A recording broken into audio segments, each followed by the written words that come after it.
Chapter 285. His body felt unbearably heavy, as if he couldn't lift a single finger.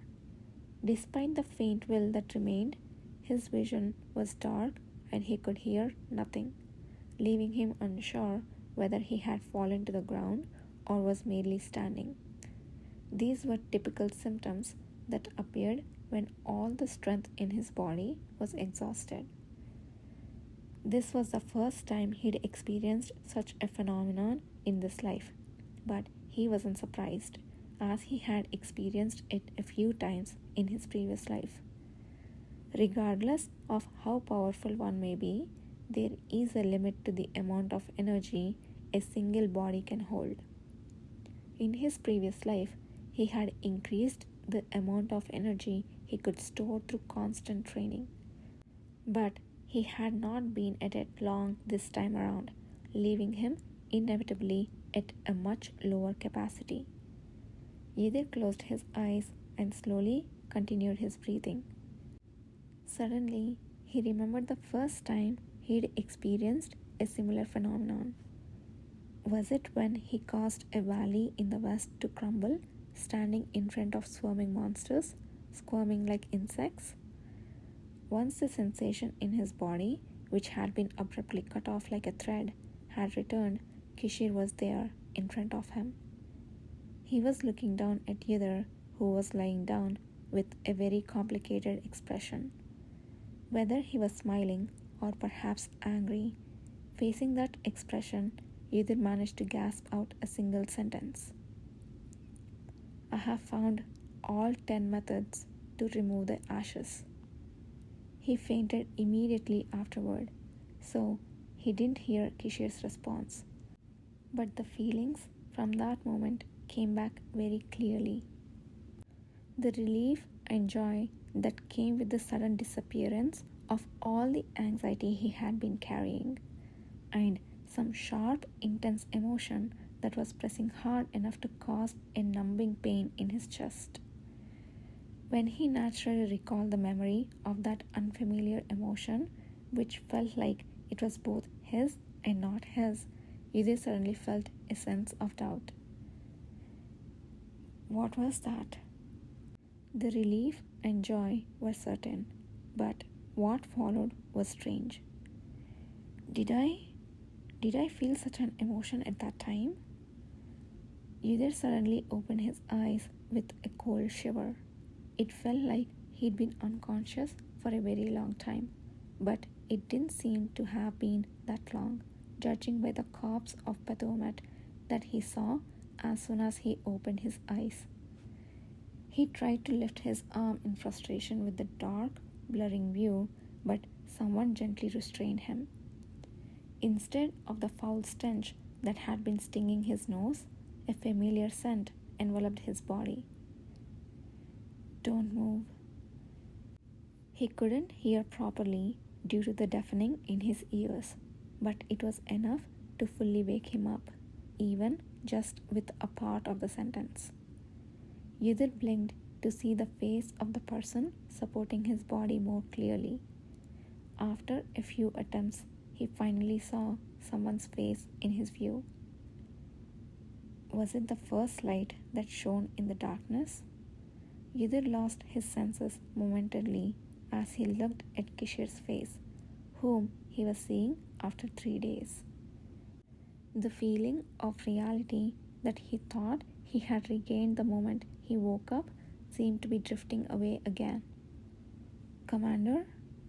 He wasn't sure if he could be heard, but given that even his own voice didn't sound clear, but a gentle squeeze from the hand that was holding his indicated an affirmative response. "How did you—" "That's not important right now." A low voice descended from above his head. It was then that Ydir finally saw the wave-like emotion rippling in Kishir's red eyes. As he quickly averted his gaze due to the chill creeping up his back, he finally managed to take in the surrounding landscape. They were inside the massive trap that Ydir had set to kill Baphomet. He could vaguely see the faces of the people sticking their heads out from the cliff and shouting something. Small bundles of light were floating around them, indicating that everything seemed to have settled down. Ygir cast another glance towards the body of Pethomet, whom he had slain. He had been unable to let down his guard for a fear of the unexpected, even after severing the monster's trunk. But upon seeing the motionless form riddled with holes, he finally felt assured that he had truly killed it. Pethomet was dead.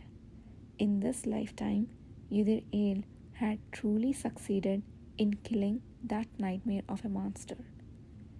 Though his body was in a battered state, he had not suffered any injuries severe enough to result in dismemberment, and neither his cavalry comrades nor any other people had been harmed. The only thing that was shattered was not the villages or cities in the western border, but the great serene forest. And in front of his eyes, Kishir too was utterly unscathed this time.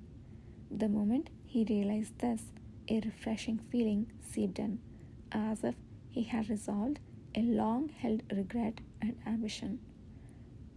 "Are you smiling?" Above his head, Kishir mumbled in disbelief. Can you really afford to smile in such a state? Had he been smiling?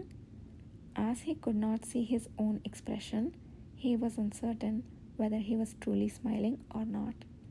However, the fact that he felt good was true, so he didn't respond. "You kept your promise for sure." As he shifted the topic, Kishir let out a deep sigh. Indeed. Unexpected things did happen, but along with his low voice, an emotional touch caressed Ydir's body and he was hugged close. He was smaller than Kishir, but still he was a man, considerably tall compared to others. Seeing himself held lightly like a child, he strangely felt the reality of Kishir's return. But while he did feel the reality, the emotion of not wanting to be held was another matter entirely. "I can walk on my own." "Really? If you can lift your hand by yourself, I will let you go." Ydir tried to muster strength in his arm. However, only his fingertips twitched a bit. His body wouldn't follow his will at all. Kishir, watching him, let out another deep sigh. It felt as if he was holding back from saying something he desperately wanted to say. "Did you leave everyone behind?" Ydir decided to change the topic again. However, strangely, Kishir's expression only hardened further at his question, not softening at all. "It seems like that's not what we should be worrying about right now. Is there anywhere that hurts?" I'm not sure." "So you're saying it's serious enough that you don't even know where it hurts?" With the curt reply, the fingers supporting his body tightened and then relaxed. Ydir suddenly remembered the distinct imprint of 5 fingers on the door of the cavalry commander's room. That must have been left by Kishir. Despite possessing such immense strength, the arms of the man holding him only exuded a sense of firm security. It felt slightly strange to be unafraid while in the arms of another, unable to resist. "No, it's not just being unafraid. It's as if..." "Why are you looking at me like that? Are you hurt?" "No, I'm not." Ydir shook his head to shake off the strange feeling, but the moment he met the worried red gaze looking at him, a part of his memories from before he woke up suddenly surfaced. A strange feeling had been tugging at his heart, a pain that was unbearable despite the refreshing unpleasant emotions he was feeling. He finally seemed to understand where this feeling was heading. Was it Kishir? The fact that he had once harbored such emotions for none other than Kishir Lahore startled him. His mind was perplexed by the revelation, but his heart quivered with a marvelous sensation, as if it had rediscovered a long lost peace. During his moment of mild confusion, Kishir, likely discerning his peculiar state, halted his steps with a frown creasing his forehead. It seems your condition is not well. No, it's not.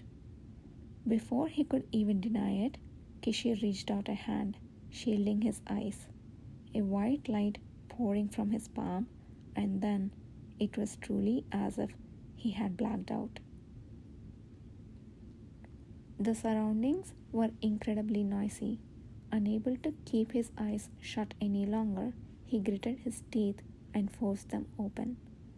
The clamor grew louder instantly, finally morphing into recognizable voices that resonated in his ears. You there? Are you conscious? Kana? He turned his head, but despite hearing her voice, he couldn't see his familiar comrade's face. Something seemed to be obstructing his view. Stunned, he tried to rub his eyes, but someone promptly grabbed his hand, stopping him. No, don't touch your face. We have bandaged it. Why? You completely drenched yourself in the monster's fluid. Why on earth would you do that? Kana's voice shook with mixed emotions. Do you realize you were injured the most, even though you weren't alone? Is it severe?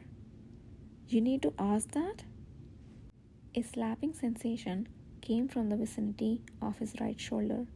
It seemed to come from anger, but didn't hurt in the slightest. Everything from your head to toe is a mess. Your eyes and ears are severely affected.